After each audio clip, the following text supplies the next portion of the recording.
நீங்கள் பார்த்து கொண்டிருப்பது நியூஸ் 21 செய்திகள். தமிழ்நாடு செய்திகளை உடனுக்குடன் தெரிந்து கொள்ள நியூஸ் 21 செய்திகளை பாருங்கள். வேடசந்தூர் அருகே அழகாபுரியில் வணிகர்கள் கடையடைப்பு போராட்டம். திண்டுக்கல் மாவட்டம் வேடசந்தூர் அருகே அழகாபுரியில் வணிகர்களுக்கு அடையாளம் தெரியாத நபர்கள் தொந்தரவு அளிப்பதாக குற்றம் சாட்டி கடையடைப்பு போராட்டம் நடைபெற்றது. அழகாபுரியில் மாலை நேரங்களில் ஹோட்டல் மற்றும் மளிகை கடைகளில் பொருட்களை வாங்கிக் கொண்டு பணம் கொடுக்காமல் அராஜகத்தில் ஈடுபடுவதாகவும், இருசக்கர வாகனங்களில் 2க்கும் மேற்பட்டோரை ஏற்றிக்கொண்டு வாகன பந்தயம் நடப்பது போன்ற அதிபயங்கர வேகத்தில் செல்வதாகவும், இதனால் பொதுமக்களுக்கு பெரும் அச்சுறுத்தல் ஏற்படுவதாகவும் பொதுமக்கள் குற்றம் சாட்டுகின்றனர். மேலும் இப்பகுதியில் வணிகர்கள் ஒன்று சேர்ந்து காவல் உதவி மைய கூண்டு அத்துமீறுபவர்களை கண்காணிக்க கேமராவும் அமைத்து கொடுத்ததாக கூறப்படுகிறது. கடந்த சில மாதங்களுக்கு முன்பு இதே பகுதியில் பல்வேறு விரோத செயல்கள் நடைபெறுவதாக குற்றச்சாட்டு எழுந்துள்ளது. இதனை அங்குள்ள கண்காணிப்பு கேமராவில் ஆராய்ந்தபோது கேமரா பழுதடைந்துள்ளதாக கூறப்படுகிறது. இத்தனை வசதிகளும் வணிகர்கள் செய்து கொடுத்தும் கூம்பூர் காவல் நிலைய காவலர்கள் அலட்சியமாக நடந்து கொள்வதாக, பொதுமக்களுக்கு பாதுகாப்பு என்பதே கேள்விக்குறியாக உள்ளதாகவும் அப்பகுதி பொதுமக்கள் தெரிவிக்கின்றார்கள். பொதுமக்கள் மற்றும் வணிகர்களுக்கு பாதுகாப்பு மிகவும் அவசியம். அதனால் மாவட்ட கண்காணிப்பாளர் மற்றும் வேடசந்தூர் துணை கண்காணிப்பாளர் ரோந்து பணியில் காவலர்களை இப்பகுதியில் மாலை 4 மணி முதல் இரவு 10 மணி வரை கண்காணிக்க வேண்டும் என்பதே அப்பகுதி வணிகர்களின் முக்கிய கோரிக்கையாக உள்ளது.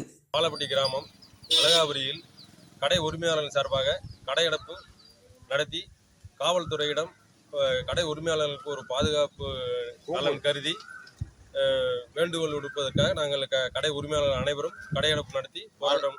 மாலை நேரங்களில் இந்த போலீஸ் கூண்டை திறக்க சொல்லி காவலரை பணியில் அமர்த்தி எங்களுக்கு பாதுகாப்பு வழங்கிட வேண்டும் என்று காவல்துறையிடம் ஒரு கோரிக்கை வைத்துள்ளோம். இல்லை, என்ன மாதிரியான பிரச்சனை இங்கே நடக்குது? பிரச்சனை பார்த்தீங்கன்னா மாலை நேரங்களில் அடையாளம் தெரியாத நபர்கள் வண்டியில் 2 வீலரில் ஒரு வண்டியில் 4 பேர் 5 பேர் 7 பேர் இந்த மாதிரி போக்குவரத்துக்கு பொதுமக்களுக்கு இடையூறு செய்வதால் நம்ம நேரடியாக போய் நம்ம சொல்றதுக்கு கொஞ்சம் முடியாத சூழல் காரணத்தினால் நாங்கள் காவல்துறையிடம் சொல்லுவதற்காக நாங்கள் இந்த கடையிலையும் கொஞ்சம் பிரச்சனை வருது. யாருன்னு அடையாளம் தெரியாத நபர்களால் கடையில் பிரச்சனை வரும். இல்லை, இதை வெளியாளுன்னு சொல்றீங்க. அப்போ உங்களுக்கு தெரியாம இருக்கிறது எல்லாம் வெளியாளு தெரிஞ்ச நபராக இருந்தால் நாங்களே சொல்லிடுவோம்.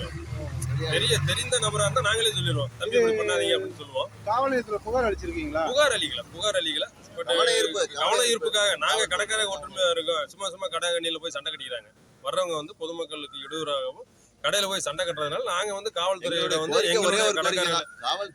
காவல்துறை இந்த பூத்து வச்சு இந்த போலீஸ் கூண்டு வச்சு கடை உரிமையாளர் சார்பாக தான் இந்த கூண்டு. இல்ல, தொந்தரவுங்கிறது சொல்றீங்க. இது போதை ஆசாமிகளோட தொந்தரவு இல்ல, நம்ம அதை சொல்ல முடியாது இல்லைங்க. போதை ஆசாமின்னு எப்படி நம்ம சொல்ல முடியும்? போதை ஆசாமியாவும் இருக்கலாம், நார்மலா பிரச்சனை நடக்குது, மொத்தல பிரச்சனை நடக்குது, வண்டியில சரப்புன்னு போறாங்க. அதெல்லாம் உங்களோட கோரிக்கை என்னவா இருக்கு? கோரிக்கை என்னங்கன்னா, எங்களுக்கு காவல்துறை அதிகாரிகள் கூம்பூர் சரகத்துல 2 ஊர் பெரிய ஊர், அழகாபுரி 1, கூம்பூர் 1. எங்களுக்கு மாலை நேரங்களில் ஒரு காவல்துறை அதிகாரி இந்த பூத்துல கூண்டுல போட்டு போலீஸ் இதில் போட்டு எங்களுக்கு ஒரு போலீஸ் பாதுகாப்பு, பொதுமக்களுக்கும் கடை உரிமையாளர்களுக்கும் ஒரு பொதுமக்கள் பாதுகாப்பு வழங்கினாங்க.